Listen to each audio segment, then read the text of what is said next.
Shalom. Terima kasih semua yang turut serta untuk menjayakan ibadah taslian pagi hari ini. Baik, pembacaan firman Tuhan pagi hari ini diambil dari Ibrani pasal yang ke-10 ayat 38 yang berkata demikian. Tetapi orangku yang benar akan hidup oleh iman. Dan apabila ia mengundurkan diri, maka aku tidak berkenan kepadanya. Manakala pembacaan yang kedua, Matius pasal 24 ayat 13, saya akan baca demikian katanya. Tetapi orang yang bertahan sampai pada kesudahannya akan selamat.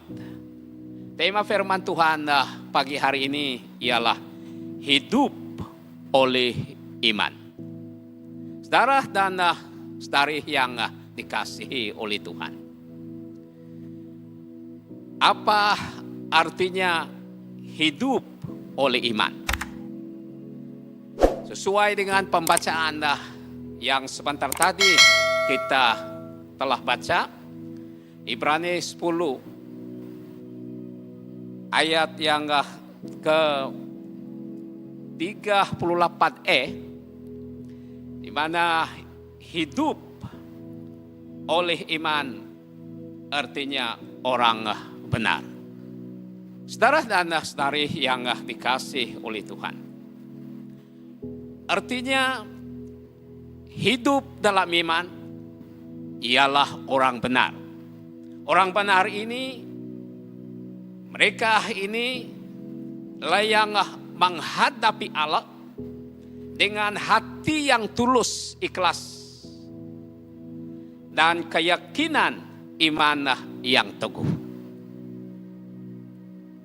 Orang benar yang hidup oleh iman, mereka ini senantiasa mendekati Allah dan hati yang sungguh-sungguh percaya kepada Allah. Orang benar yang hidup oleh iman, mereka ini ialah kehidupan iman mereka didasari dengan iman. Bukan hanya sekadar oleh atau dikira oleh untung dan rugi dalam hidup mereka. Biarlah keadaan rugi kah, untung kah dalam kehidupan yang mereka hadapi, tetap mereka beriman. Karena mereka inilah yang disebut sebagai orang yang beriman. Orang benar, mereka ini yang disebut orang yang hidup dalam iman. Mereka artinya, mereka ini yakin bahwa di dalam di hadapan Tuhan ada jaminan pemeliharaan, ada jaminan tentang keselamatan.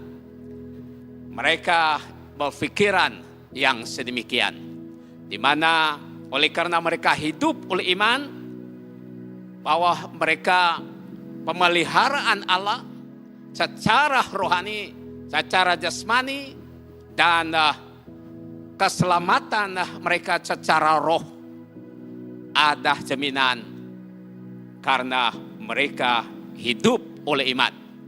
Nah, itu hal yang pertama, saudara. Hal yang kedua yang harus kita ketahui melalui khotbah hidup oleh iman, di mana hal yang pertama yang sudah kita ketahui, apa artinya hidup oleh iman. Hal yang kedua dalam khotbah hidup oleh iman ialah apa akan terjadi seseorang yang hidup oleh iman, tiba-tiba mereka mengundurkan diri kepada Tuhan. Sesuai dengan Ibrani 10 ayat 38b, di mana dikatakan sedemikian, apabila ia mengundurkan diri, maka Allah tidak berkenan kepadanya. Saudara dan saudari yang dikasihi Tuhan, mereka yang hidup oleh iman tapi mengundurkan diri pada Tuhan, mereka tidak berkenan kepada Tuhan. Segala jaminan pemeliharaan, segala jaminan keselamatan yang mereka peroleh, pemeliharaan dari segi rohani, dari segi jasmani, dengan automatiknya, maka terbatallah semua yang mereka miliki. Apa yang mereka lakukan sejak mereka percaya menerima Tuhan. Tetapi pada waktu mereka mengundurkan diri atau meninggalkan iman, mereka tidak percaya kepada Tuhan Yesus lagi, jaminan pemeliharaan secara jasmani, secara rohani, dan jaminan keselamatan secara roh, dengan sendirinya maka terbatal di dalam kehidupan mereka, sebab mereka mengundurkan diri dari iman mereka, kepercayaan mereka kepada Tuhan. Nah, hal yang ketiga, dan ini merupakan poin yang terakhir, apa yang menyebabkan seseorang itu akan mengundurkan diri dari Tuhan? Apa yang menyebabkan seseorang itu mengundurkan diri dari iman mereka atau dari Tuhan? Sesuai dengan pembacaan Matius 24 ayat yang ke-13, di mana saudara-saudara yang dikasihi Tuhan, jelas dikatakan di dalam firman Tuhan tersebut bahwa tidak dapat bertahan sampai kesudahannya. Dalam ayat mengatakan, saudara-saudara yang dikasihi Tuhan, tetapi orang yang bertahan sampai pada kesudahannya akan selamat. Bermakna bagi mereka yang dahulunya percaya, beriman, dan hidup oleh iman melayani Tuhan, tetapi mengundurkan diri atas sebab-sebab karena mereka tidak dapat bertahan, memang jelaslah bahwa mereka ini yang disebut mereka tidak bertahan dari segi pergumulan, dari segi godaan, dari segi cobaan yang mereka lalui. Akhirnya mereka mengundurkan diri. Saudara dan saudari yang dikasihi Tuhan. Nah, pada waktu mereka mengundurkan diri karena tidak dapat bertahan segala pencobaan, segala godaan yang mereka hadapi semasa hidup di dunia ini, bukan saja pemeliharaan Allah secara jasmani dan rohani, tetapi saudara dan saudari yang dikasihi Tuhan, dari segi keselamatan mereka secara roh, itu pun turut serta akan hilang. Karena mereka tidak dapat bertahan dalam segala godaan. Di antara lain godaan, sehingga mereka tidak bertahan, saudara-saudara yang dikasihi Tuhan. Dari iman mereka, godaan di dunia ini, ialah dari segi kadang-kadang karena ditawarkan dengan kedudukan, ditawarkan dengan pangkat dan sebagainya, dengan adanya syarat, akhirnya mereka tinggalkan iman mereka, tinggalkan Tuhan Yesus, dan beralih apa yang mereka maukan, sehingga otomatis saudara bahwa jaminan pemeliharaan Tuhan secara rohani, secara jasmani, dan keselamatan itu akan hilang atau terbatal serta-merta di dalam kehidupan mereka, walaupun selama ini mereka melayani Tuhan. Saudara dan saudari yang dikasihi Tuhan, selain daripada cabaran godaan itu, apalagi dalam keadaan yang sekarang ini kita hidup dalam PKP ini, saudara dan saudari yang dikasihi Tuhan, oleh karena tujuan ini memang baik supaya rantaian penularan COVID-19 dapat diputuskan, sehingga tidak ada ibadah bersemuka atau capris ke gereja, dan oleh karena sudah berbulan-bulan sehingga bertahun, dan saya yakin bahwa dalam masa sedikit lagi kita akan dapat beribadah bersemuka di gereja Clark. Oleh kemanapun, oleh karena sudah terbiasa, di mana setiap minggu tidak datang ke gereja, akhirnya pada waktu dibuka ibadah bersemuka, tidak lagi beribadah karena sudah terbiasa.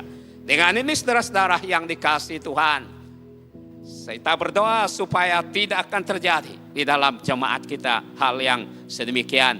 Karena begitu sayang sekali sudah bertahun-tahun mengikuti Tuhan, bertahun-tahun percaya, bertahun-tahun melayani, tiba-tiba mengundurkan diri dalam pelayanan, dalam iman, karena hanya dengan godaan, cobaan yang ada, maka sia-sialah semua yang telah dilakukannya selama ini.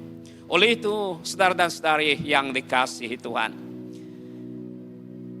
walau bagaimana sekalipun kita berhadapan dengan godaan, dengan cobaan di dunia ini yang mencabar iman kita, saudara-saudara, sehingga kalau boleh kita tinggalkan iman kita, tinggalkan kepercayaan kita, tetapi sebagai yang hidup oleh iman, kita tetap hidup dalam iman, saudara-saudara yang dikasihi oleh Tuhan. Amin.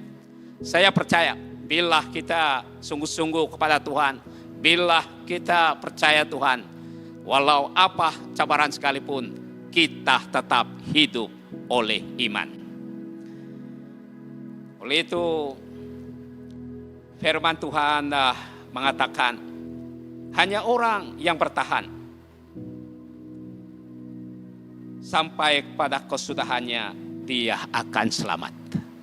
Bukan saja selamat dalam secara roh, tapi semasa dia hidup di bumi ini, jaminan Tuhan bahwa pemeliharaan Tuhan dari segi rohani, dari segi ekonomi, jasmani dijamin oleh Tuhan. Tapi kalau tidak dapat bertahan dalam hidup dalam iman, semuanya itu akan hilang, akan lenyap secara otomatis serta merta. Untuk itu saudara dan saudari yang dikasihi Tuhan, marilah kita hidup oleh iman supaya kita berkenan kepada Tuhan, dan pemeliharaannya kepada kita secara rohani, jasmani, dan keselamatan yang kita miliki itu akan berkekalan, sehingga kita dapat bertemu dengan Allah secara pribadi atau kedatangan Tuhan Yesus yang kedua kali, maupun melalui hidup kita yang dipanggil Tuhan, kita hidup kekal bersama dengan Tuhan. Disitulah kita menuai apa yang kita telah lakukan pelayanan selama ini, karena kita dapat bertahan dalam iman, dalam hidup oleh iman, walaupun banyak cabaran di bumi ini atau di dunia ini. Untuk itu mari, apapun cabaran kita berdoa supaya kita diberi kekuatan, sehingga kita tidak akan mengundur diri daripada iman kita. Terima kasih atas perhatian saudara dan saudari. Tuhan memberkati. Shalom.